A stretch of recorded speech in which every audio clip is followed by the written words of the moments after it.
All right, the fellas, it's just me, Nigel, and Kev this evening. Obviously, getting a double bloody whammy. Obviously, speaking behind the stage anyway, not quite Glastonbury-esque. But yeah. Anfield Road TV! there we go. Sing the theme tune, like the theme tune. There we go. Nigel, how are we, mate? Kev, how are we? Yeah, not too bad. Yeah, good. And chat. Most importantly, hope you all had a fantastic day. Hopefully, the start of this stream, we're not lagging, but you never know if the hamster's not doing the business in the background. Might start lagging. But yeah, just a short stream tonight, chat. We're going to be looking at a bit about the numbers, really. Szoboszlai, the Hungarian attacking midfielder, anyway. Potentially how you could embed into Liverpool's starting 11 going into next season if Liverpool do progress. Any potential deal across the line anyway. And chat, if you are live or if you tune in live and you're getting into the comments, keep us all updated anyway. So you all looking at Twitter and all that. Well, Kev, we'll start with you, mate. Obviously, just your initial thoughts off the back of this. Obviously, David Ornstein this afternoon, for everyone that did miss the episode this morning, obviously broke the news that supposedly Liverpool are exploring a move for Dominik Szoboszlai from RB Leipzig. Supposedly met the LFC have met his camp this week. So general thoughts on it, mate, first. Oh, he's a good player, but is he ready for the Premier League yet? It's 22 years of age, though, but the price tag is a bit steep for me. But still, he's still a good player. I mean, I'd rather pay a higher fee for a younger player, really, not too young, but so we can get the most out of him over a period of time, And maybe there's an option at the end where, since what's his name has gone the other way, Carvalho, that maybe that's the reason why he's going there.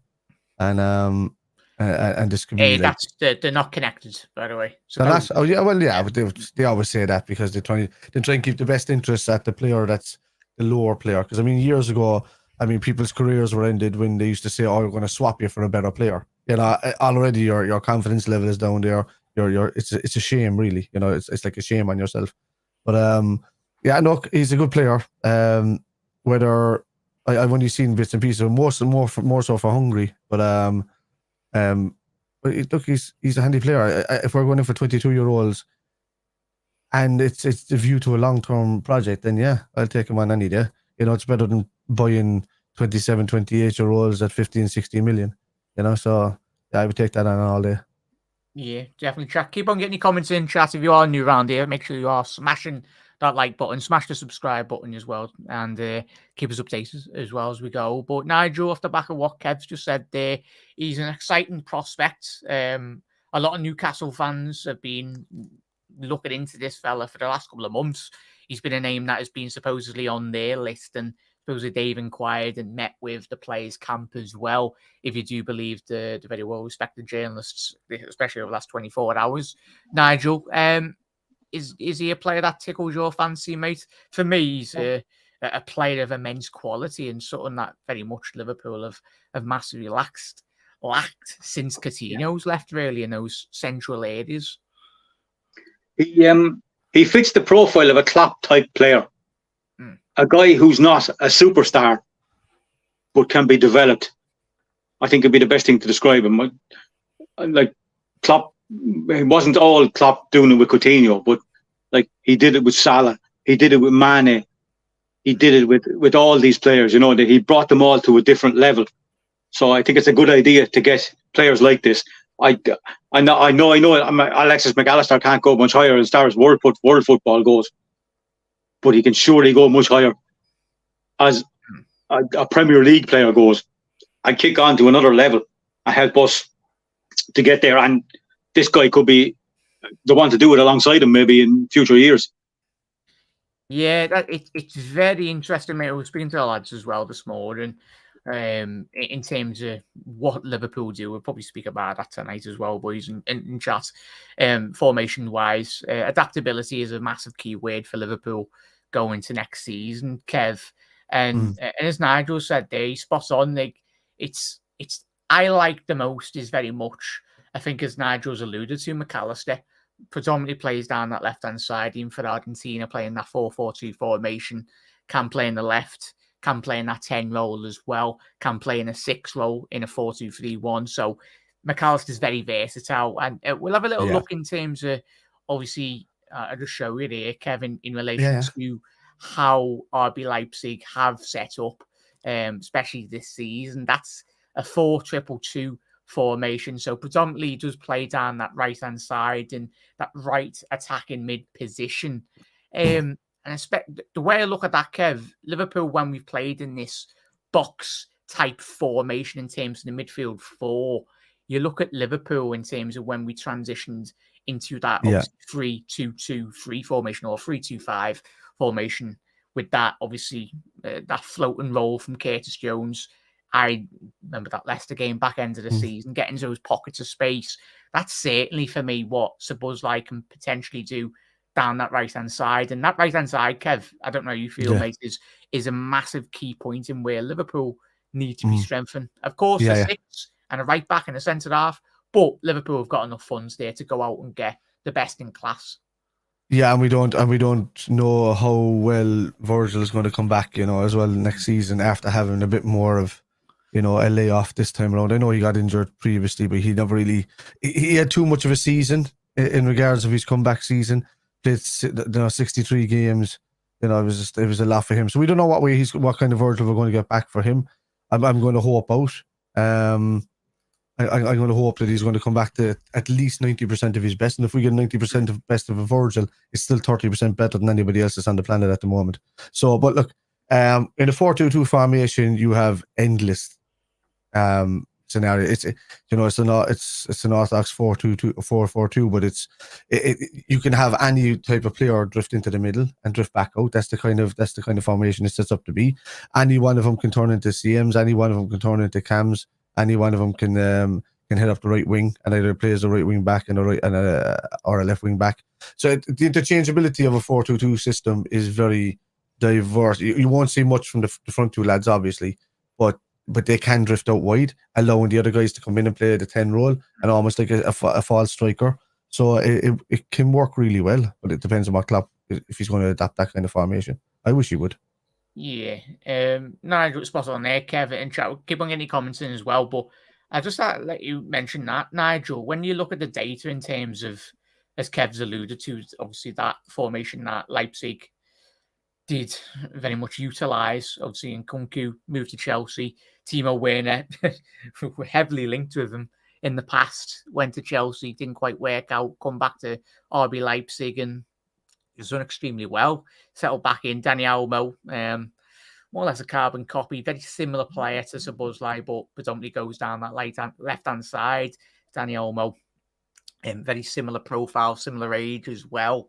But Nigel, when you look at what Kev said there, from a defensive point of view, Szoboszlai, his blocks in terms of the top 11 percentile in European football, and obviously clearances as well. He's in the top 13% of attacking midfielders. So what Liverpool, Nigel, were losing in Bobby, that's certainly an attribute that Liverpool hopefully will be looking to identify. That gegenpress still, it's definitely an attribute that any Liverpool player coming in needs to very much offer Liverpool going into next season. Yeah, we want versatile players. We want guys who are going to be able to rotate into different positions. Like with Fabinho when he was playing really well, he'd sit back and then suddenly be pushing forward. That's exactly what we want. We want guys who are going to be able to rotate around each other and just like play different places at all times. Like back in the day, this is before gegenpress and all that crack, before it was called things. Ian Rush used to do that. First line of defence starts at the front. Just get a move on, innit? Exactly. Yeah, you want versatile guys, and you couldn't have a better manager to have versatile players. You know what I mean? Klopp will move those guys around and make them better and give them confidence, and that's exactly what we need. Young players, so he can mould them and make them better. Any player that has left us has been a better player. Going. A lot of our players now have been serial winners, and we that's what we want. We want guys to come in and Klopp will make them serial winners. Yeah. It's what we spoke about last week, mate, isn't it? Me, you and Kevin. It's about moving the players on at the right stage in their career as well. None of this become a retirement home and then you lose. You're losing assets, would you say, Nigel? Absolutely. You're losing a lot of money potentially down the line in the next 2-3 years. It is. We did it far too long. And then we like, when we had a decent player, then a few of them moved on when we didn't want them to move on. Yeah. Now, it turned out with Coutinho that blessing in disguise, because we got Ali and we got Virgil because of it. But then there was other ones as well. We didn't want to lose Luis Suarez when we did. And then he started kicking up and biting people, and that really didn't help us at all. So it's just... He very much engineered that move, didn't he? Yeah, he did. On the pitch, in terms of footballing ability, tremendous player, but off the pitch, and obviously the baggage that, of course. Yeah. And I'll go back to 2004. Michael Owen engineered his move. Was on the bench. I think we were playing. We played a qualifier, I think, for the Champions League against Sturm Graz, I think it was. And he was on the bench and didn't come off the bench, and wouldn't come off the bench because he was waiting for his room to move to Real Madrid. And we got Antonio Nunez in exchange. So, this doesn't happen anymore. Yeah, it didn't quite work out that, but it's all right. We won the Champions League in 2005, so and he didn't. Winner there, Kevin. We'll rattle through all these comments as well. Big up to everyone. Big up, obviously, Ends as well. Big up, Wicks. A lot of people are liking your Iron Maiden t-shirt there. Richie's loving that, mate. Happy days. Big up, Panov. Big up, Wiggs as well. Big up, Level. Up your wall, mate. Big up, Benz. Talio. Everyone's saying hello. Andrew, big up, mate. Massive thank you for tuning in again, matey. 24 to 48 hours are crucial whether we activate his release clause or not, because if we don't, Leipzig will negotiate any fee after his release clause expires. Plus, he has a quote after what Gerrard said as well. Interestingly enough there, mate. So, interesting. Liverpool might go, obviously, to the 3-2-5 formation. Yeah, Gary, it's about, as the lads have already alluded to, all of us going to this next season. I think, Kev, it's so... I know every Liverpool fan keeps on banging on about it, but it's absolutely spot on, because you look at City, yes, all their resources, but what Pep does, he rotates well. And not every formation or tactical deploy is always going to work. And that's probably been, for me personally, Kev, I don't know how you feel, or Chat, or Nigel, that's been one of Liverpool's, for as good as we've been in this 5 to 6 year period. Yes, we've had our downs in certain seasons, but just to get that over that line a bit more, you need your Kevin De Bruyne type play, you need your Bernardo Silvas, you need your Alvarez to pop up, but Liverpool need to start embedding these players in, getting these players through the door, having more options than just relying on a Trent ball, relying on a Thiago ball when he's fit.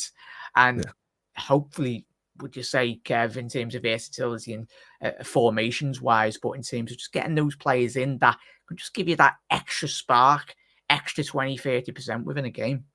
We need bodies, Jack. Everybody's going on about buying this player and buying that player and whatever. But if you just dial it back a small bit and just look at the fact that what we didn't have, not what we need, but what we didn't have available in the last few seasons, and that was, we didn't have Ox, we didn't have Keita, we barely had Curtis Jones most of the time. We barely had Thiago over the last couple of seasons as well since he's been here. And that's 4 midfielders straight away out the box. We haven't played Carvalho, barely, so that's 5 midfielders straight out the box. We sent Martin on loan, and what we needed was bodies. So when I said when we were linked with what's his name from Chelsea, he's going to United now. What's his name? Mount. Yeah, Mount. That's it. So when we were linked to Mason Mount and a lot of, I said, yeah, I'll take anybody because I want those places filled. So to me, Mount mightn't be in a starter, but he might have been a good person to bring off the bench.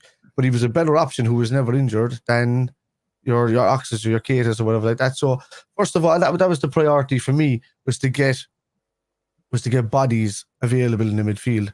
I mean, we didn't buy midfielders over the last couple of years because we couldn't sell midfielders, really. If you look at it that way, that nobody wanted to buy Keita, nobody wanted to buy Ox. They will take him on a free, but nobody will buy him. and we had to see their contracts out, and we couldn't bring in players because of quotas, because of squad depth, because of homegrown players, because of the amount of young players that you have to have in the squad. There's a lot of factors that went against Liverpool that caught up with us, and it wasn't just the fact that we didn't go out and buy players, and that's what a lot of people aren't realizing, is we couldn't. So we had to get rid of the dead wood first before we could. But now that we have, I'm hoping that they're doing it in a litigious way, so that they fill the right spots with the right places. I want to see a bit of youth coming through as well. So I just want to buy. You know me, Jack. I'm not a transfer dude. I like seeing 1 or 2 good transfers in, but I also like to see homegrown talent coming through in a big squad. I want to see players that deserve a shot, that have been in there working hard since they were 9 or 10 years of age as well. So that's from my point of view, and I don't want to kind of, let's say, buy my way to a title. So I've never been that kind of guy, but so I want to see the players brought in for the right money, but I don't want to see us bringing in. We've fallen for it in the past, where a number of players are coming. Keita was 50 million wasted. Ox was 45 million wasted, and that. So if we go out and buy 6 or 7 30 million players, I'd be happy, because Klopp would at least turn 5 of those into world class players, and the rest we'll make profits off of anyway if he sells them on young enough. So I mean, we're what's this? Oh yeah, I mentioned that. Yeah, I mentioned that this morning. Yeah. So there's another one that's going out. So whatever Jurgen Klopp, just trust in Jurgen, man. Whatever he's going to do right by the players. And at the end of the day, we don't have to buy everybody to compete. Just ask Arsenal, who spent more than us in the last number of years. We're going to speak about Rice this evening, mate, but that's a great point, Kev. When you look at it, especially in this nature of when everyone's going for 100 million, it will have a knock-on effect, not just in relation to West Ham's transfer targets, but say, for example, West Ham, obviously they won't get all that money up front straight away, but they'll get quite a sizable chunk of that.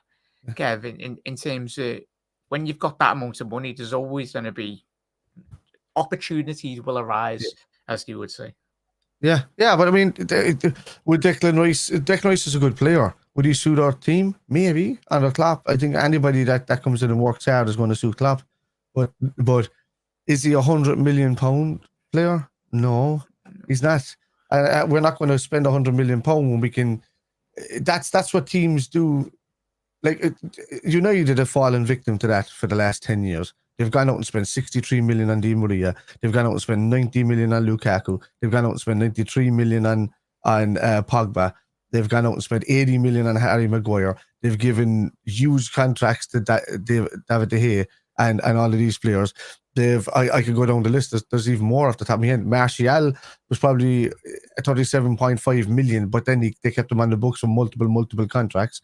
It's just, they've gone out and they've spent a lot of money on players and won nothing with it.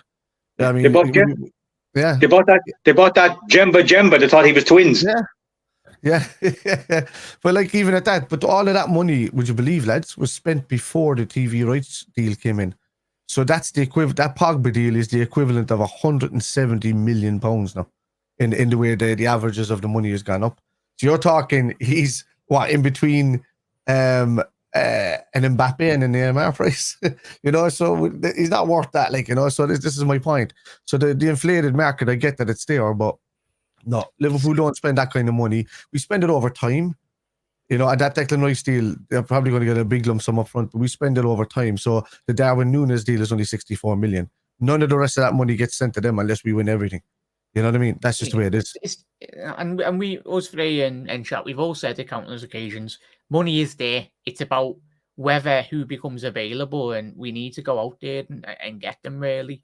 Because I tell you what, if it's, and that's Nigel, this as well, chat, let us know your thoughts in terms of when Liverpool, this current market that we do find ourselves in. 12 months ago, 3 years ago, there wasn't Newcastle United, in all honesty, Nigel. Yeah. Newcastle United are a massive spanner in the works. Their revenue and has gone through the roof. Obviously, you can't even get hold of a season ticket now at Newcastle. 2-3 years ago, you used to be able to, obviously, with the ownership structure currently at that club previously, but it's a completely curveball at Nigel when you look at Arsenal now. Like, fair play, and I love the ambition with Arsenal's owners, and a lot of Liverpool fans now would say, Nigel, the ambition of the owners from Liverpool now, even with those two into the dogfight now, because that's what it is. It's just basically, as we've already said, every Liverpool fan, we've done countless shows over the last 12 months. The Premier League is the Super League. It's basically who's got the most amount of money. The gone are the days of the Leicester Cities doing a fantasy run to the title. That's never going to happen again. Well, might do in 50 years, but it's going to be extremely unlikely running. But Nigel, like, you've got to analyze the market well, and that's what Kev just said there. Like, you can't be going spending out for the sake of spending. As much as we love our shiny new toys in terms of 50, 60, 70 million pounds, do we need those signings? Of course we do. We need to improve, but what's your rationale thinking around that, Nigel, in terms of when you take into account Newcastle and the standing of Arsenal as well off the back of finishing second into that? Yeah, I'm all for shiny new toys, but you've got to be pragmatic. These guys just don't spend. Like, we buy kind of sometimes what would be classed as not as unfinished product, if you know what I mean. And Klopp then shines the diamond. Yeah. And he has done. That's where I think we might have a little bit of an advantage on other teams, that these guys are just trying to buy kind of diamonds who are already shined, if you know what I mean. And slot them straight in, and they'll do the business straight away.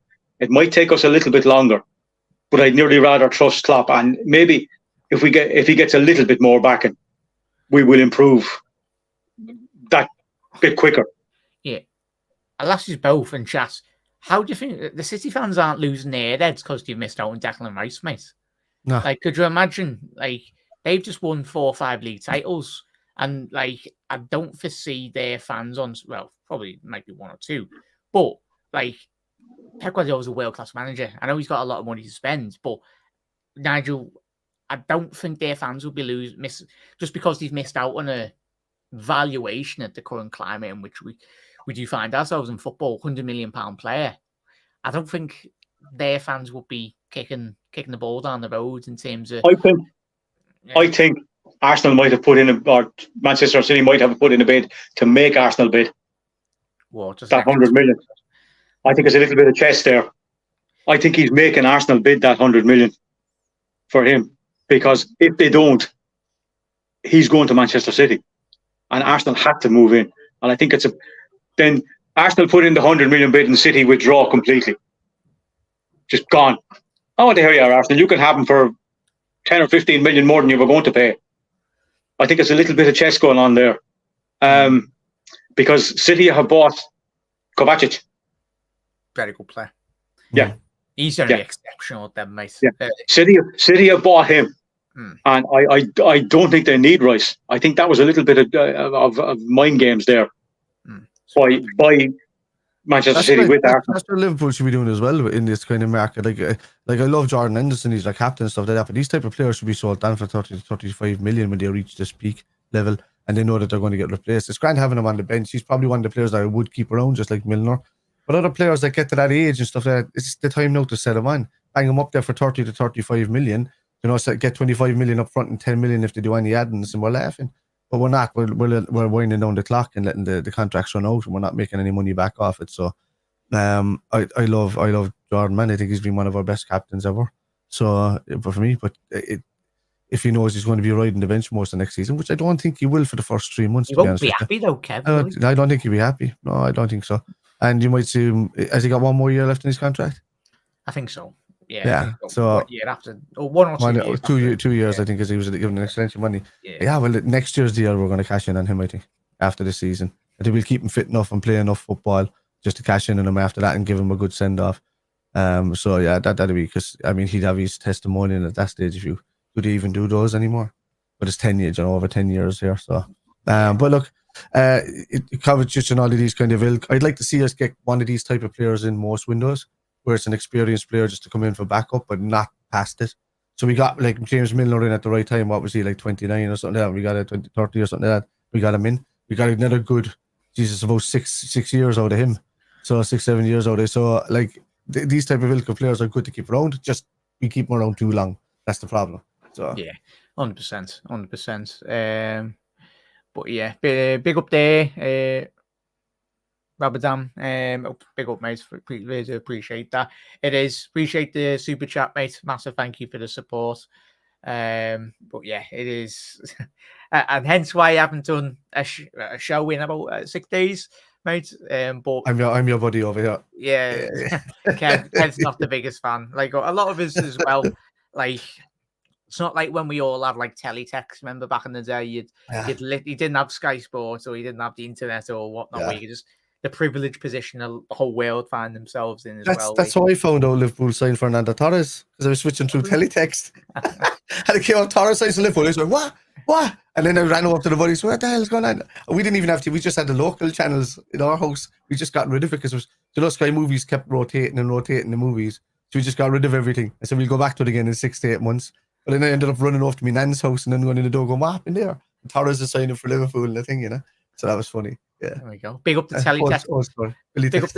Teletext Reds up the Reds. Yeah, there we go. But yeah, that's how you used to check transfers. Or even that, you'd literally have to go to get an echo. Like you look at the documentaries when people found out Shankly left. Literally, like they were doing interviews as well. The documentaries out there. Go and check them out. Really interesting reading, fascinating, really. Like there was obviously people just crying because Bob and obviously Shanks, especially Shanks as well, meant so much to the football club as well. But yeah, world has changed quite quickly as well, as we know. It probably will evolve in the next 20 years even quicker. But firstly, chat, I am featuring all your comments, so I'll keep on getting them in anyway. We'll have a little look in terms of the goals and assists and where the data points as well in terms of Szoboszlai. Then we're a little bit later, we'll mention obviously Luis Diaz potential change. Well, he has changed his number. Obviously Harvey Elliott, you haven't seen his goal tonight, chat. Before you go to bed, check out his goal for England, a lovely solo goal. Absolutely phenomenal, but he's been doing that already countless occasions for Liverpool over the last couple of seasons. But right for all these comments as well, appreciate the super chat, mate. Really do, as always. Richie, you won't want to be buying out the money on players where in the end they'll end up falling behind, like lazing about, losing their focus. Nobody wants to witness that happen. Richie, spot on, mate. And that laziness, Richie, all of the Reds know, did creep in last season to a large sections of Liverpool's game. What you put that down to? It's a lot of things, really. Transfers, lack of fatigue, of course, going for all 4 competitions the year prior. But there's no excuse for that going into this season, really. The lads should have enough rest. But it's up to the club, first and foremost, to get those players in, to very much rotate the playing staff. Jurgen can swap players. We've already mentioned that at the top of the show, mate, but definitely keep it level. We did get lucky quite a lot, man. As you can see, the potential is there. 100%, mate, 100%. Now, I'm easy to understand. I disagree with our Jurgen. Simples. Apparently, I look a bit like him, but I can't see it myself. Big up there, Nigel. up to Jurgen. Not too bad of a person to look like, anyway. There's a doppelganger as well. Remember when we signed him, there was a fella, obviously, on the parade. I don't know if you've seen. Have you seen him, boys, in chat? I don't know if he's still hanging around Anfield or whatnot anyway, but yeah, I think, obviously, with Jurgen getting rid of his glasses, I think he really needs to get rid of them anyway. Peter, I think it would be last 15 years in the team. Rubbish in all areas. But yeah, big up Gary as well. I'd love it. And Nigel, to Gary's point as well in the comments and chat as well, mentioning Darwin there, it would very much alleviate a lot of Liverpool's issues if Darwin even improves. Not that he had a bad season last year, was he? When he starts learning a lot more English and especially Scouse as well. As Trent goes, get him behind there, lad. Or sort of whiff it in, wizard in there. But like goals, and obviously if Liverpool, as Kev alluded to, top of the show, if Van Dijk and that back line actually step up a much better Obviously, the midfield, we know how it does work in the Jurgen Klopp system, mate. But how much pressure, Nigel, would that alleviate on Liverpool going into next season in terms of the whole team as a collective, really? You got Diaz potentially chipping in, Darwin, Jota, and that. Of course, the massive void that we will be missing going into next season with Bobby Firmino as well, Nige. Yeah. I just think, I think Darwin needs to start off in a set position for a few games anyway. Jurgen kind of swapped him around a bit. Play him down the middle, play him out wide. I think he needs to play in a more set position. Even if he's playing centre forward or as a supposed number 9 and is working back because of his pace, that's fine. But I'd like to see him playing a few games as a set player, if you know what I mean. Yeah. And then work, because he needs confidence. And I think someone like Diaz or someone like Gakpo are a little bit more adaptable. He seems to be kind of a little bit fragile mentally sometimes. But maybe that'll come. His second season when he was at Benfica, he had a kind of shaky enough first season, I reckon. And then second season he exploded. So yeah, I'm 14 goals in the first season and he had 39 the second season. Well, I'm hoping that's going to happen. I just think he had 15 this time around, which is 3 shy of Drogba's best ever season in the Premier League. Yeah, so, so there you go. Yeah, Russ. Yeah, spot on there, gents. Spot on, yeah. Russ, I'll tell you what, mate. I know he's disappointing. Well, it was a good season by all accounts, plus the health. Going from where you were to then getting seconds, obviously potentially nearly just missing out, but you did bottle it at the end of the year, considering how far ahead. But it was a young squad, and hopefully, I know a lot of people say Havertz, but what's he meant to do when he's had like 4 managers playing him in different positions? I think there's one manager that can potentially get him the best out of him. It's Mikel Arteta, and I think we will very much see him utilised in a midfield role. None of this false 9 nonsense. Obviously, he was a 10. By Leverkusen prior to his move to Chelsea anyway, hence why he got his big move. He's very two-footed. He's a left-footed by trade, but you wouldn't really notice it in terms of that. But Russell, I think he'll do really well, Russ, in your team. Yeah. He's a flair player. He shouldn't have to work too hard. He wants to play 1 and 2 touch football. He wants to flick the ball onto somebody else and look for it back. You can do that at Arsenal. But yeah, definitely there, gents. Just rattle through all these comments as well. Everyone's really been smashing it. If you haven't already done so, drop a like on the stream. That really helps out. Subscribe if you're new. Obviously, subscribe to Spider's channel. Shout out your quick socials there, look. Spider LFC everywhere. There we go. Even on the teletext as well. Yeah. We have to look at that. Get me on Telegram. It's just boop, boop. Yeah, that's what our owners are lacking on the pitch is ambition. Very much so, Wigs. I tell you what now, mate, us 3, I think we've said countless occasions our stance really on the owners. But I think Mermanen's within the ground now, especially if we have a shocking window and then the pressure cranks up even more. I think you will start to hear, not that Anfield, you never hear that. Well, maybe on 1 or 2 occasions when we had Roy. Quite rightly so, the fans let the feelings known in terms of his tactics. But is one thing the owners throwing Jurgen under the bus.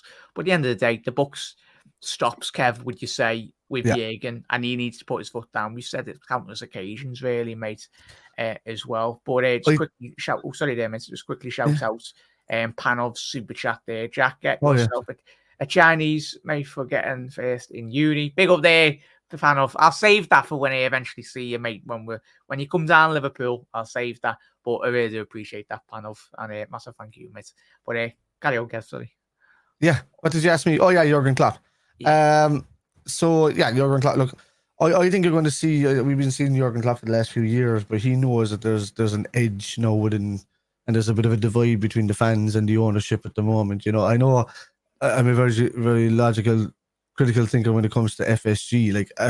I'm at a point where I'm tipping over the edge for FSG now because I think we need the right type of investment that's going to come in, or at least sell the majority of the club to make it beneficial for somebody else to come in and have a say that can probably help run the club better and buy them out eventually later. Anything like that. I don't want a state-owned place to come in and own us, because I think that's all going to be taken out of football in the next few years. I can't see it barreling over the edge to where it's going to get to that point. It's almost it's at a precipice right now with football, but I can't see it getting over that without the Premier League and the FA stepping in and said, we need to take back power here. You know, I don't think they'll allow that to happen. They've been through too much in the past to let that happen. But with Jurgen Klopp, I think you're going to see a bit of a more fiery Jurgen Klopp. I think what the English media and what the English leagues like to do is to hinder passion. They like to destroy passion. They like to show it in the stands, but they like to hinder it on the pitch. They like to keep them like robots. Yeah. And the problem is, I remember Jurgen Klopp that would run up and down the pitch and dance on top and swing off lampposts. And now he's Jurgen Klopp that can just, you know. His frustration was there, though, Kev, last year. Yeah. He was getting sent off and everything. And that frustration boiled over, probably tenfold, really, mate. That's why he was getting suspensions, because he was like us. We're all watching over you in the ground or whatnot, going to the pub or with your family. We were like, what are you doing? And yes, there's, we'll call them excuses. Whatever excuse you wanted to play on last season. Yeah. But those players are fully capable of playing much better than they were, Kev. Yeah. And he's like, he trusted them. Yeah. He trusted them. We trusted them as well. And I'm going to sound like a broken record, lads. You're going to kill me. But as I said, that is a tired, fatigued mindset team from the previous seasons before. They gave it their all for 3 or 4 seasons, battling the City side, losing up by 1 point almost every single season down to the last day. We were the only team that stopped the Premier League from being turned into a farmers league for the last 6 years. And we were the only team to go out there and battle in Europe and give a showing in Europe as much as we did up until City did it last season finally. But nobody else has been able to keep up with them. And that's down to Jurgen Klopp and the players that we have in this team. Now, yes, players move on and we replace them. And we do that. And we're in a transition period where it happens. We don't need to change too much. There's still a lot of young, gifted players there. And there's still a lot of players that are just reached their peak. And they're just tired. And I think they needed that kind of almost a break last season. But I think when you think of the turnover from the previous season, from 2 seasons ago to then, you get to the Champions League final, lost against Real Madrid, less than 3 weeks, and I mean 2.5 weeks later, we were back in pre-season, playing a shitload of pre-season games, coming up, and then we looked like we were world beaters against City, and then all of a sudden we just disappeared because we were just knackered already the entire length of the season. So a lesson was learned by the team that the squad depth is much needed. You can't get rid of that many players in midfield without replacing them or at least promoting within. And, you know, if Tyler Martin's staying around, if he's not come back out, I haven't even looked at what the youth system has done yet. I haven't even sat down to do it. But it's if these guys are going to be sticking around and getting their chance, Wojciech is obviously going to be brought straight into is going to be kept as part of the squad. He was our best midfielder by a country mile for most of the season last year. I think he'll get more of a senior role this season. Yeah, I think so as well. And if Jordanson is going to be kind of dropped back a bit for McAllister to come in there, are we going to see more of Fabinho? Is Wojciech going to come in there and play like an orthodox kind of central midfielder or defensive midfielder? And are we going to go with a CDM this time? Are we going to go with 2 sitting midfielders that are not really CDMs but can just do box to box? So I don't know. Like, for me, the lads are tired. Let's see what they do. Let's really have a look at them this season, and we can see straight off the bat who needs to go and who doesn't in the first 3 months, I think. Because if they don't step up after last season, then you know that they're going to be looked at to be moved on in January and replaced straight away. So it's a transition period for us. The fans need to realise that. And a lot of fans will not like that word, mate, because we had our transition season last season, I'd say. Mate. When was that? Like, in terms of transition, I'd say... I didn't see any transition. I just saw Gakpo coming in January. So, we didn't really have sales because we had 4 or 5... This season, this window, we've had 4 or 5 midfielders leave already. So I think this is our peak transition if we're going to hit it. But it needs to be replaced as well. Yeah. So, but you see a lot of trolls on Twitter and a lot of idiots on Twitter saying Klopp out and Klopp this and Klopp that. Just don't think anybody, they haven't got a clue, lads. Don't pay any attention to them. They don't watch football. They just watch transfer windows. That's all they watch. So, yeah. Yeah. I'm just loving chat. They're just reminiscing on the days. Was it CFAX and the Oracle, as Nigel said. Wiggs is saying something here. Remember the Ferrari across the Mersey on the Telesex. Some classic there, Nigel, anyway, in there. But I quickly rattle through all these. Everyone's smashing it in the comments. Apologies if you have went through them. I wanted to feature everyone. That was Gerard Houlier's first signing, by the way, Jean-Michel Ferry. Oh, bloody hell. God. We've had some classics, haven't we, boys? And chat. The Bachetti's ready for the first team. Definitely there, Henry. Yeah. But yeah, big up there, Henry. Have a good rest of your evening. Massive thank you, Owen. I know you're probably busy, mate, but massive thank you for tuning in. The link's still there if you want to pop on, mate. Let us know in the comments. I was in Kiev. There was a lad walking around looking like, well, that's it, Riggs, isn't it? Especially it was at you got to capitalize, especially if you look like someone as well. Let's give it get a couple of bob in. There you go. Big up there, Richie. As I said, we're all one big family, and us three, and every single one of you is in the comments. I know, and that's what I think. Even Ricky as well. I love getting Ricky on. He's very different in terms of the way in which he thinks about FSG, and I love his stance. And it's the beauty of having different opinions. We're all adults around here, and what I love most is when people come on the show, you're not shouting over each other, because the moment you're shouting over someone, like in general life as well, your point's just not getting listened to. It's quite rude, really. That's not my style. People do that, but sounds fair play. But Jack,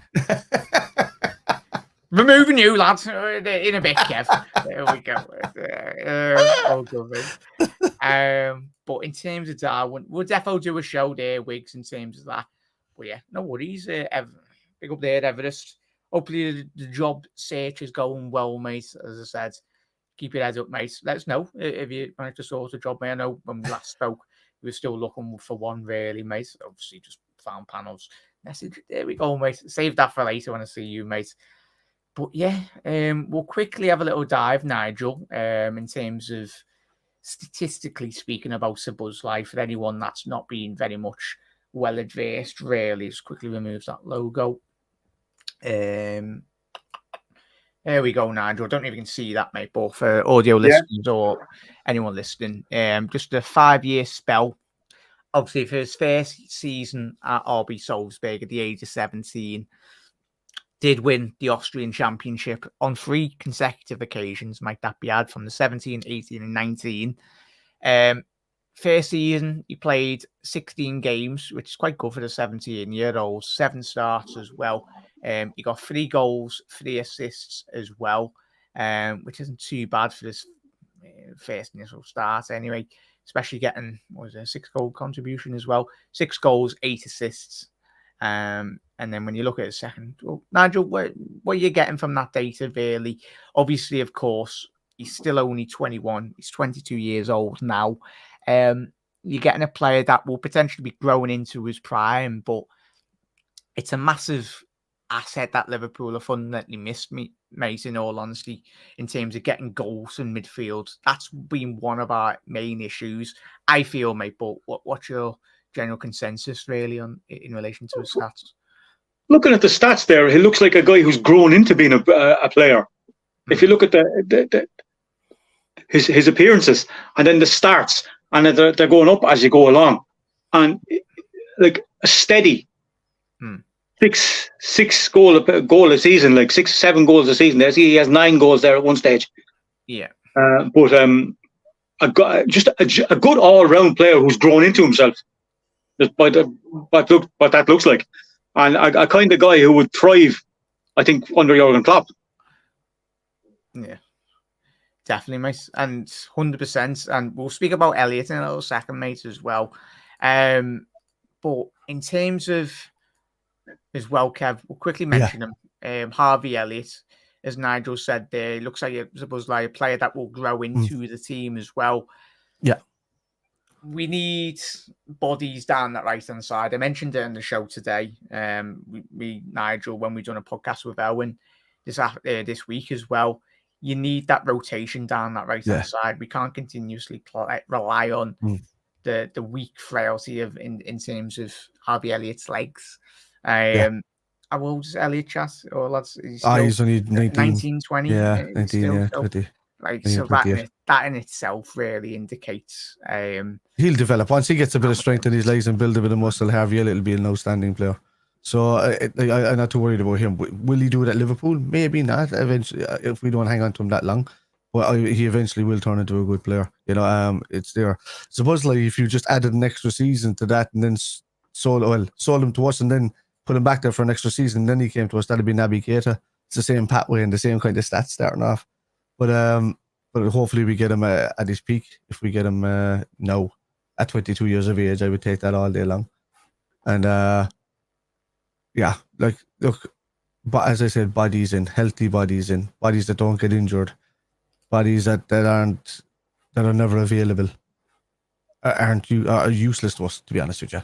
Yeah. You know, so and stop using round pegs in square holes, like, or whatever. Yeah. The other way around. We had too much of that. Yeah. Like Harvey Elliott is not that type of player. He's not a guy that can work back into that space. It's the same as having to play when we played Henderson and when we played Fabinho in centre half. Centre half, yeah. There's a lot of that round pegs in square holes thing. You know what I mean? We can't do that. We can't keep relying on that to get results because it just doesn't work all the time. We were lucky. It happened once. It won't happen again. See, in two of our worst seasons in the last few seasons has been down to injury and not enough squad depth. But even though, like, a few seasons ago, all the pundits were saying, "Oh, look at that squad. No, Liverpool look like they have a good squad coming off the bench with Oxlade-Chamberlain."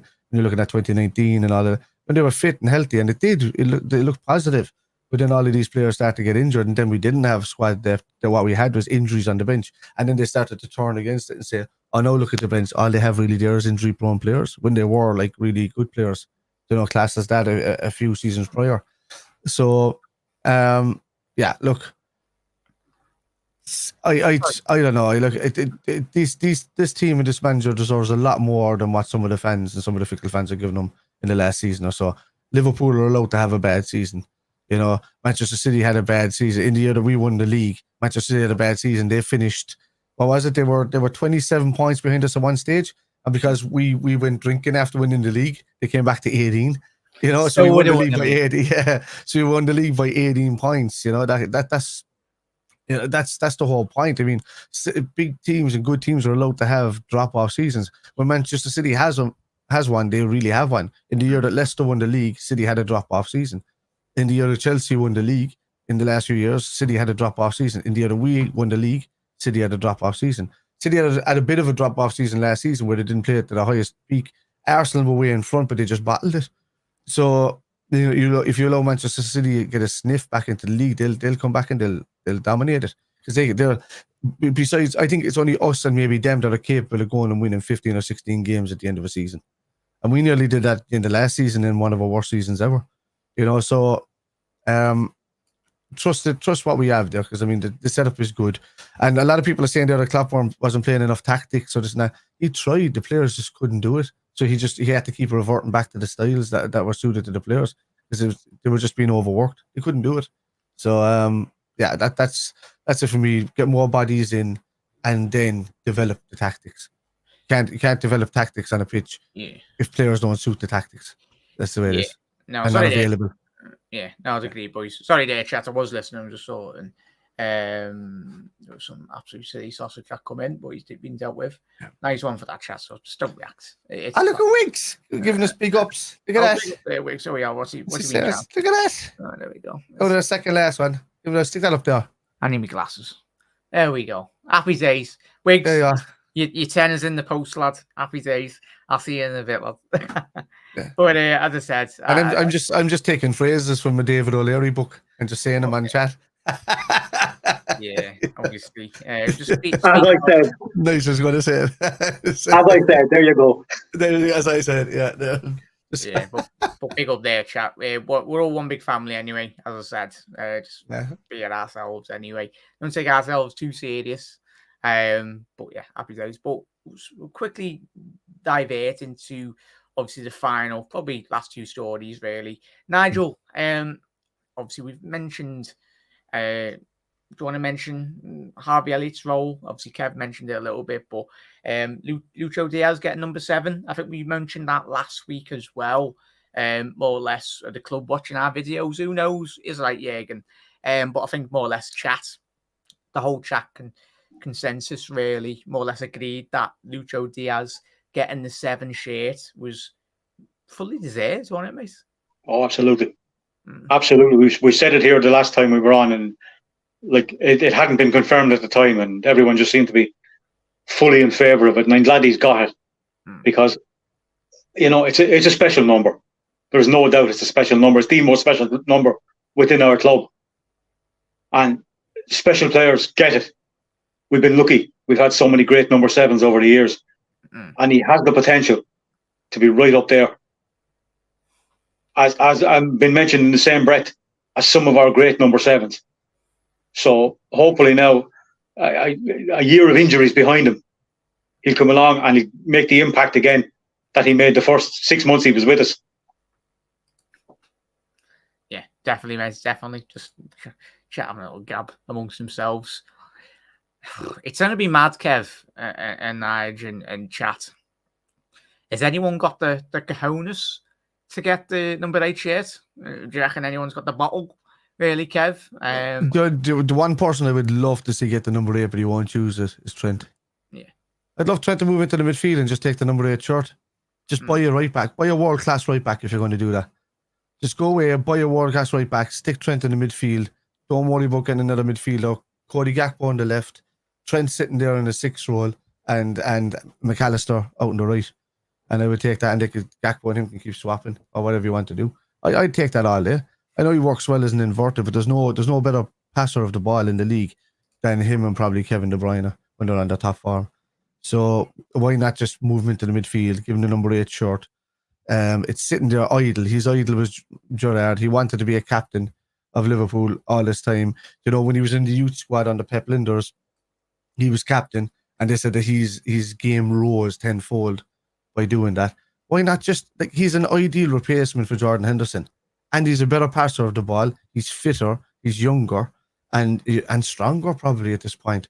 You know, so just why not just give him the number 8 shirt, and just give him the number 8 shirt and buy a right back.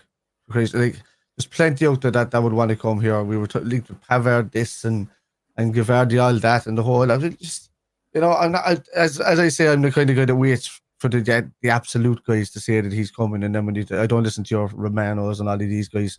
They're the ones that stir the pot because somebody's chatting, but nobody's happening. Do you not listen to our Romano? Is it Connor? Yeah, it's Connor. Yeah, I listen to him sometimes, but he's going live at 9 tonight if you want to see nature. Yeah, and he gets it from the source. So you see him in about 4 minutes. You go over and get his transfer news. What time are we on now? Hang on, we're on 4 minutes to 9. Oh yeah, right. So, make sure to finish before Connor's. Yeah. So I mean, that's it. Give Trent the number 8 shirt. If Thuram's coming in and all these guys are coming in, they're going to have to earn that shirt. Like Keita took it at the time, he didn't really earn it. I like to see players earn the shirt. I think Diaz has earned the number 7 shirt playing the way he has. I think, Bobby's left as a number 9. The only striker that we've in there that could probably earn it might have been Jota, but Darwin Nunez has been brought in with a big pay. He's been brought in for big enough money, but he's a young player, and let him grow in and earn that number 9. Let him make that number 9 his. Diaz has earned it. But there's nobody else that stepped up at the end of last season. He was horrific at the start of the season because he was stuck in right back. But the minute he was moved into that inverted, let's call it right back, or let's call him a deeper lying right midfielder, right? At that stage, right central midfielder, there was nobody better than Trent. He was phenomenal. Like he was a perfect number 8 all around. He was a perfect number 6 all around as well. With some of his tackles and his control of the game. So, let's see. Nice number 8. But probably got better legs than Hendo. I'll tell you that. Yeah. Well, look, Nige, I said Nige on the brain now. And Trent has earned it.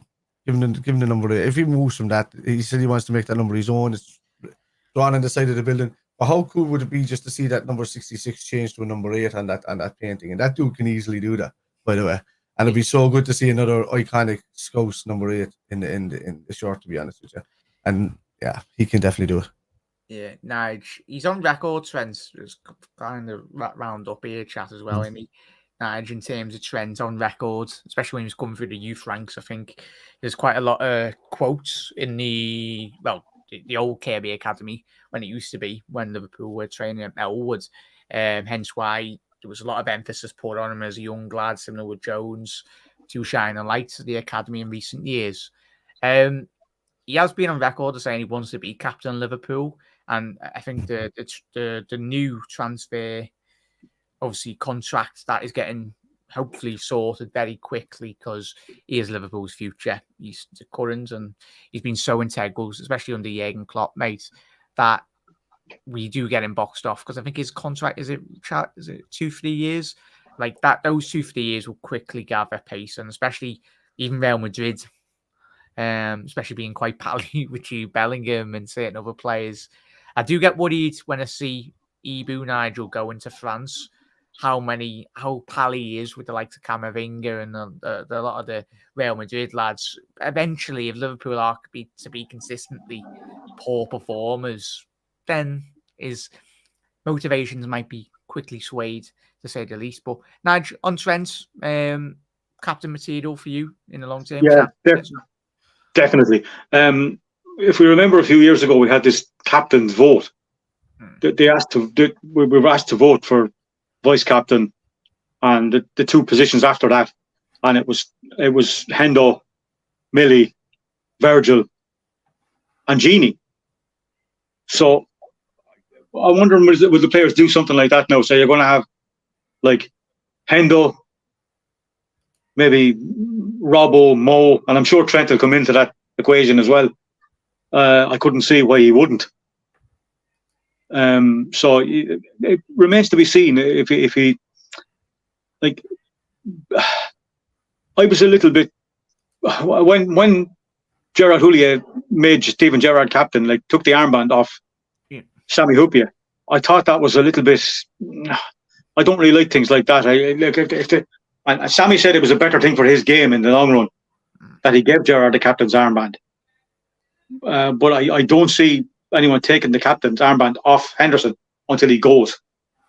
Yeah, I think like this, but there's Trent is definitely in the hierarchy for there, but he's got to be next couple of seasons. I'd say I say he might be elevated to vice captain, and then maybe after that, another couple of seasons after that, he will be captain. I think. Yeah, he's got the natural leadership as well. Anyway, definitely. Did you want to say something there, Kev? Yeah, no, it's going to counter what Brian. Well, not counter, but just kind of add on to what Brian Morrissey was saying there at 8:59. Just another next one up. Oh, that one, yeah. But I'd agree with that there with Valverde coming in. If we were holding number 8 and giving it to Valverde, I'll take that all day. But like, when you were saying the creative system of Trent in midfield, I totally agree with that, Brian. But I also see the value of Trent's experience as a right back, a defensive. So he's have to add in that defensiveness to his game, not his top tier defensiveness as he should, because his mindset is always on going forward. But you put him in front of maybe like a right back or a right-sided centre back that can play like a right back centre back kind of role, and he in that kind of like a 5-man midfield kind of position. And I think you're laughing maybe there, but it all depends. What I want to see is versatility, and if the way I'm seeing Klopp with the players that he's bringing in, he's creating different tactics for different things. So you might never see like a Gakpo and a Diaz playing in the same team together. You might never see a Nunez and a Gakpo even playing in that kind of same team together going forward. It's going to be hard to kind of judge that, because for me, Gakpo's best position is the left-hand side where Thiago plays of that central midfield. I think that's his best position when he comes from deep and then goes on. Just before, call it a lamb, if you want to call it that way. Yeah. And Ram. Yeah. We've been playing a lot of Pro Club chat. Yeah. If you want to see that content, we probably might get banned off YouTube because the amount of arguments that happen. Oh yeah, it's cool. It's funny. Yeah, but it's fun. Yeah, because it's just Kev moaning at me, not playing the ball through and all that stuff. No, it's not me. It's Luke. It's Luke and Ricky giving out to Jack, and then Jack giving out to Luke and Ricky, and then I'm sitting there kind of going, "Anybody for a cup of tea, lads?" Well, like, a nice cup of Charlie. Anybody want a cup of tea? But like, but yeah, but look, I totally get what he's saying though. Like, if if Trent is going to go in there, he plays better with another 3 people in the midfield. Yeah, I kind of agree that way. But we're never going to know unless we try him. If we don't try him, and I think he's an ideal replacement for Henderson on that right side. If we can put somebody else behind him, and then he becomes more defensive minded in front of the right back, and the right back then has even more cover. And when you have 2 players like that, because Trent he's quick enough to get by with get back with a bit of stride. We can see it, we know that. But if we're able to do it and just bring in that ilk of player, like maybe a Pavard would work there, you know.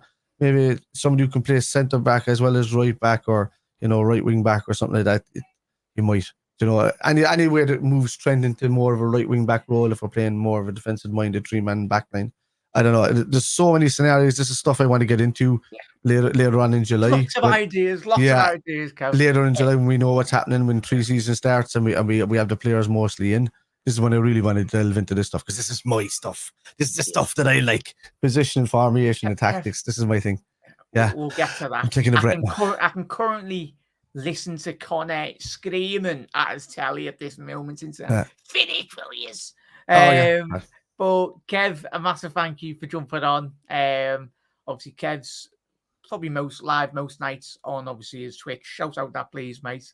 Yeah, it's Irish Spider Guy on Twitch. I play lots of fun games and definitely got to be playing a bit of FIFA as well. So if you wanted a bit of that. Yeah, of course. Yeah, of course. Nigel, massive thank you very much for joining me yet again, as always, mate. Hope you've glad to be here. Yeah, always welcome, mate. And as most importantly as well, everyone, massive thank you to every single one of you that has tuned in this evening. It's that many of you in anyway. Oh, bloody hell, my friend. Happy days there. Oh, how are we, lad? Mate, well, will you ever answer me back on WhatsApp when I ask you a question, man? Yeah, it's busy, man. That's what it is. That's all good. But chat, if you can do one thing tonight, chat, make sure you head over. There's the link in the channel description. Connor is probably live now. Do just raid him. I wish there was a raid button. Yeah, like I think they were bringing that in. I think there was. They were bringing it in. Yeah, but yeah. So like all of us just start going just randomly. Connor's live now, chat. So head over now. Click the link. Get involved. More LFC chat as well. Subscribe if you're new over there as well. He's a top lad. You know Connor is. But you can't miss him. The minute the camera shows up, you can see he's inside in a green balloon. He's like, hello, Reds, as he always does. But Reds, Nigel, Kev, thank you very much, lads, as well. Massive thank you to every single one of you. Really do appreciate it. As I said, big up chat, big up there as well. Mosif as well.